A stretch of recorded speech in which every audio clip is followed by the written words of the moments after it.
Keys to winning. Today's key. God didn't call you to follow the crowd. He called you to become the exception. What if I told you that the greatest difference between people who change the world and people who simply go along with it isn't intelligence, talent, or money? It's the decision to refuse an ordinary mindset. Every generation has people who choose to follow the crowd, and every generation has a few who choose to follow God. Those few become history makers. They become the difference makers. They become the people others study years later. Here's today's key. You don't become exceptional by trying to be different. You become exceptional by being faithful when everyone else chooses convenience. The world rewards popularity. God rewards faithfulness. Most people chase applause. God calls His people to pursue discipline. When your goal changes from impressing people to honoring God, everything about your life begins to change. Comfort is one of the greatest enemies of purpose. Comfort whispers, "Stay where it's safe. Don't take the risk. Speak up, start, forgive, and believe again." Comfort convinces people that surviving is enough, but God didn't create you merely to survive.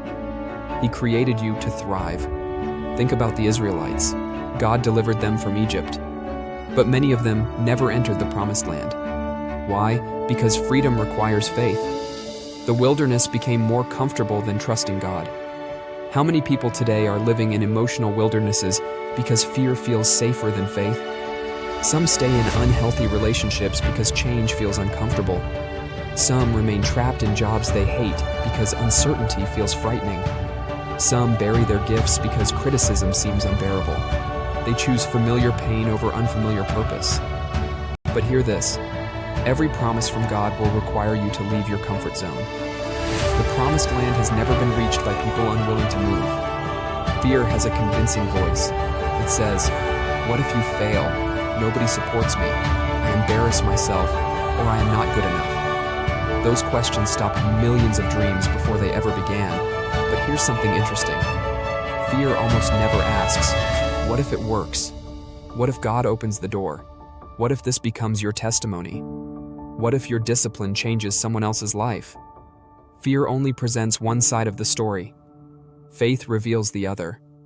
David could have focused on Goliath's size. Instead, he focused on God's greatness. Peter could have focused on the storm. Instead, he stepped out of the boat. Esther could have focused on the danger. Instead, she embraced her purpose. Courage is not the absence of fear. It is choosing obedience even when fear is present. Remember this: fear makes promises it cannot keep. Faith makes promises God always fulfills.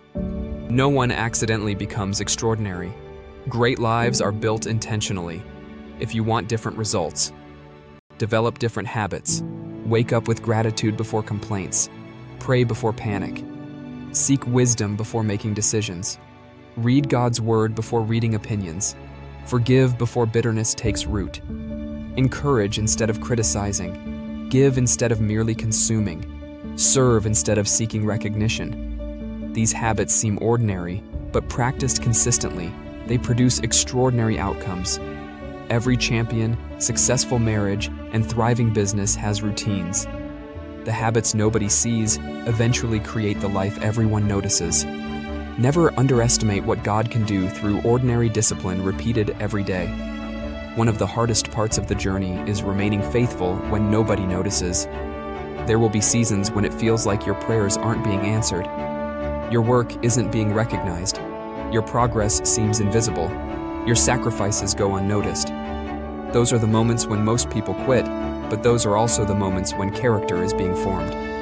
Joseph spent years in prison before stepping into the palace. David spent years tending sheep before wearing a crown. Preparation is never wasted. Roots always grow before fruit appears. God often does His greatest work underground before anyone sees the harvest. So don't become discouraged because your progress isn't visible yet. Just because you can't see growth doesn't mean growth isn't happening. Some of God's greatest miracles begin in hidden places. Here's today's truth. Most people will settle, complain, will allow fear to make their decisions, and choose convenience over conviction. But God never asked you to become most people. He asked you to become faithful. faithful in prayer, character, discipline, in love, and in small things. Because people who remain faithful in the small things are eventually trusted with greater things. Today, decide that your future will thank you for. Decide that average will no longer define your expectations. Decide that fear will no longer control your choices, and comfort will no longer steal your calling. Choose to become the exception, not because you're better than anyone else, but because you've chosen to trust a God who specializes in doing extraordinary things through ordinary people. Years from now, someone may look at your life and say, "I don't know how they overcame all those setbacks. They shouldn't have made it. They faced too much pain. They had too many obstacles." And your answer will be simple. It wasn't because I was stronger than most people. It was because I trusted the God who is greater than every obstacle. Remember this: extraordinary lives are not built by extraordinary circumstances. They are built by ordinary people who consistently say yes to an extraordinary God. Keys to winning. Today's key: you were never created to blend into the crowd. You were created to become living proof that when someone walks by faith, obeys God's word, and refuses to quit, average loses its power and God's purpose prevails.